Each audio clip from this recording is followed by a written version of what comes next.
The sun dipped below the horizon, casting a long shadow across the quiet streets of the small town of Soldiers Grove. Inside the old auction house, the atmosphere was heavy with anticipation. The annual Grove auction was a significant event for the town's residents and collectors from miles around, gathered to bid on rare and valuable items. Among the curious spectators was Gregory Monroe, a middle-aged man with a penchant for vintage art and antiques.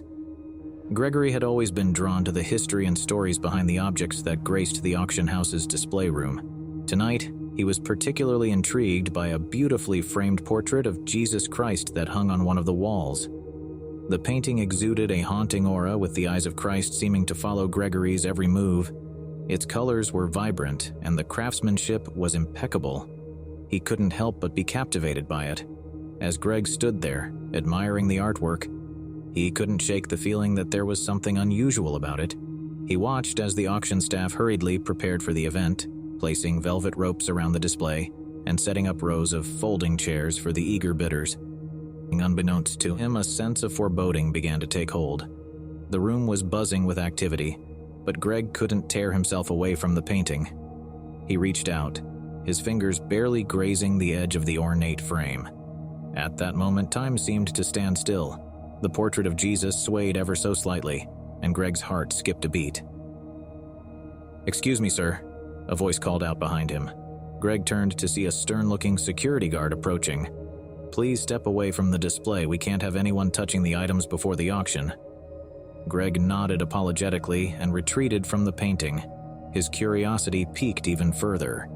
The auction was about to begin, and the room was quickly filling with potential buyers. Greg took a seat near the front, his eyes still fixed on the portrait of Jesus.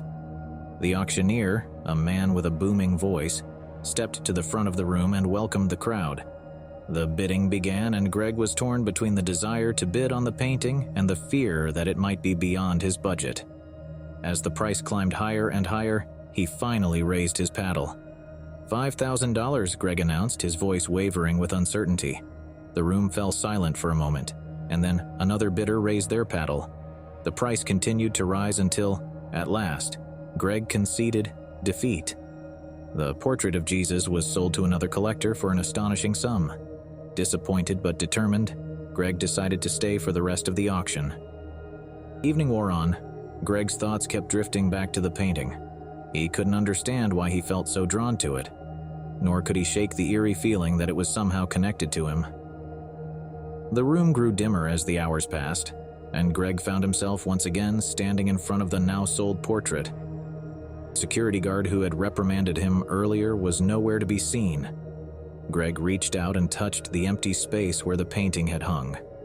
Just as his fingers brushed the wall, a shiver coursed through him, and he withdrew his hand hastily. Suddenly, the lights in the room flickered, casting eerie shadows on the walls. Greg's heart raced as he heard a low, mournful whisper that seemed to come from all directions. It was as if the very air itself was murmuring secrets. The atmosphere in the room grew oppressive, and Greg felt an overwhelming sense of dread. He turned to leave but stumbled over something on the floor. Looking down, he saw a small fragment of the shattered frame from the portrait. Panic gripped him as he realized that he had inadvertently broken a piece of the artwork earlier. Sweat dripped down his brow as he bent to pick up the shard. It was then that he heard footsteps echoing in the hallway outside the display room. He glanced toward the doorway and saw a shadowy figure approaching. As it drew nearer, he could make out the silhouette of a man in a dark cloak and pilgrim's hat. Greg's heart pounded in his chest as he watched the figure step into the dim light of the room. The man's face was obscured by its silhouette, and he moved slowly, as if floating. Greg's voice trembled as he stammered, "Who are you? What do you want?" The figure did not answer, but continued to approach. Panic surged through Greg, and he turned to flee. But as he ran, he tripped over his own feet and fell to the ground, dropping the shard of the broken frame. The moment the shard hit the floor, an otherworldly wail filled the room, sending shockwaves of terror through Greg's body.